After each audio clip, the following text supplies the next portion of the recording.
YouTube, and welcome back to another one of my videos. This is going to be the first video I have ever done with my voice. As you can probably tell by my other videos, I usually do editing with, you know, Share Factory. This is still being edited on Share Factory, but, you know, I don't really have any other editing material at the moment because I don't have a computer. When I do get a computer, hopefully I will be able to do better editing if you want. Today's video is going to be about the American vehicles. My personal opinion on them, basically. Any other experienced World of Tanks player will know that American vehicles, especially the first few, not the best choice. Especially the one that I'm playing right now, the M3 Lee. This tank in real life was a quick production tank used by the Americans to supply to the British, but due to supply lines being cut off by the German U-boats, it was very hard to do so. So the M3 Lee is a multi-turreted vehicle. It has a 7cm or 7.5cm, depending on the variant, in the hull, and another cannon at the top. I can't really remember, especially the millimeter for the top cannon, but it's not as big as the one in the hull.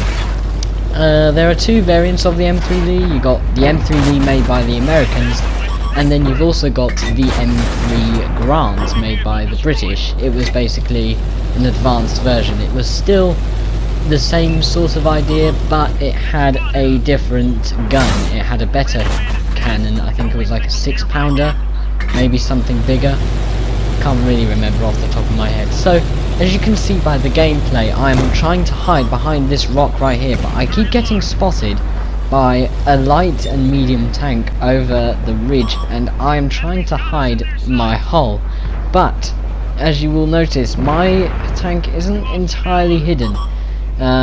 It is the main reason why World of Tanks players don't necessarily like the M3 Lee that much. It's big, very big for a medium tank. Like my top turret is not being hidden at all, as you can see. My friend Risky Devil, go follow him on YouTube as well. He's really good. He is also being bombarded by artillery, which we both don't like. But as you can see, I am sort of taking a lot of space because of how big this thing is, and you can only shoot the gun in the hull. You can't even shoot the gun on top. And even though the gun in the hull is pretty good, it's still in the hull. You can't shoot on top. So even if you're trying to hide behind a rock, you can't shoot the enemy, but the enemy can shoot you. So you have to be very careful. Like I'm doing here, I'm waiting for this Japanese medium tank to poke his head around the corner so that I'm able to shoot him. This match I did get quite lucky. I have done quite a bit of damage. That was my first kill. Then I notice a medium tank has snuck right behind me, and ammo racked. Look at that, the turret just pops right off, goes into flames. Risky Devil unfortunately died during this battle, and I do shortly as well, because the Stug just rammed my I don't know. He just went right for me. He was a bit fed up with that. Right, so this next battle is with, again, the M3 Lee. This time actually, no, I'm not sure if I upgraded the cannon. The cannon can be upgraded from a 7cm to a 7.5cm. Basically what that means is the diameter of the barrel of the gun is bigger, which means bigger shells, which means more damage. In World of Tanks, this is a good upgrade to get. Also, another good upgrade I would have got is a better engine. As you can see, I just zoomed past Risky Devil right there. In his heavy Japanese tank. But again, there are some good things about the M3 Lee. As you can see, there is a massive mountain in the middle of the entire field, and he just shot me. He likes doing that. The big mountain in the middle. The M3 Lee does have a good depression. Basically, the depression is how low the gun can go. As you can see, it can go quite low. If you poke your head up above the hill, your armor is sloped and you can still shoot the enemy. So it's sort of a win-win, it's just the damn height. This thing is just so tall that no matter what, the commander's hatch will be shot no matter what. So at the beginning we are off to a good start. We got 1 kill, which is alright. I say kill, it's not really a kill, it's a tank destroyed. Well, I guess it is a kill since you kill the tank. I tried to poke my head up and tried to shoot this heavy tank, but again, it's the gun in the hull, not the gun on top, that is allowed to shoot. So I instead tried to go for this medium French tank. Well, no, it's actually a medium German tank, and as you can see, another main weakness. Its accuracy is not the best.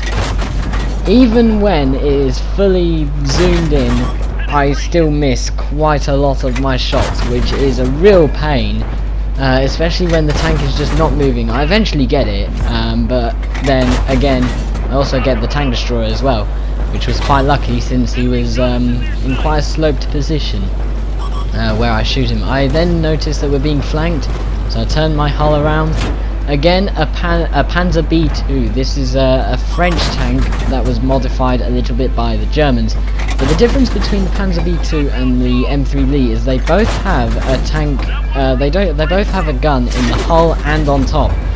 But the Char B2, which is the French tank, it can shoot the top gun in this game, not the bottom one, because the bottom one is a howitzer and not a really accurate gun, and it would also kind of be a bit overpowered at this tier. So they decided let's use and let's make it so that they're only able to use the top gun instead of the bottom gun. Now this is actually pretty good since the B2's armor is also quite good, but the M3 Lee it's bad because, well, as you'll see, you can't move the turret, so you have to move the entire tank. I eventually caused that one to go up in flames. I managed to catch his engine on fire. I then noticed artillery is also trying to shoot me down as well, and considering the health I'm on, I just try to leg it. Like, considering how I'm only on like 1% health, no, that's not 1%, that's 10%. 10% health. I just cannot. I eventually managed to destroy the Char B2, well, the Panzer B2. I keep getting that mixed up. The reason why I keep getting that mixed up is because the Char B2 and the Panzer B2 are sort of the same vehicle, but the Panzer B2 is obviously a premium tank. I'm not a fan of premiums, but meh. I eventually go up and try to get these tanks that are on very low health, but a sneaky Thresher mercenary tank got me in the side, and I was a bit salty about that. I do get quite salty on this game when things like that happen, but it's nothing I can do. So you are probably wondering, why choose the M3 Lee? Why, if you're this good of a player, which, well, I'm not the best player, but I do like to gloat about things like that. I want the American heavies. I looked at their armor. They are pretty strong, considering how about tier 6 or 7, they are up to 200mm in armor. That is insane. I mean, like, not even the Tiger 1 has that amount of armor, but apparently the Americans are allowed. However, the first American tank you get is the T1, and this thing can't turn. It, like, 20 degrees per second. It sounds a lot, but it ain't. It really is not. You cannot turn. I'm trying to maneuver my way around trees so that I don't knock them down. If you do knock them down, the enemy will see that, and they will know that you're there. I try to hide behind this house, and this tank is big. It is pretty big. It is a bit of, well, I wouldn't say it's as big as like the KV-1, but it is gigantic. And I don't have any crews unlocked yet, so the track gets destroyed, and I try my hardest. There's another T1 over there. The the only real good thing about this tank is that it has good armor. If you can see in the top right, you'll see how much damage I'm blocking. For tier 5, that is incredible. But my tracks are still destroyed, and so do I. Bummer. So I hope you enjoyed this video on the American tanks, and I shall see you in the next one. Goodbye. Want to see more tricks and guides that will help you on World of Tanks? Please like and subscribe to this channel. It will be much appreciated. Thank you. Good luck on the battle.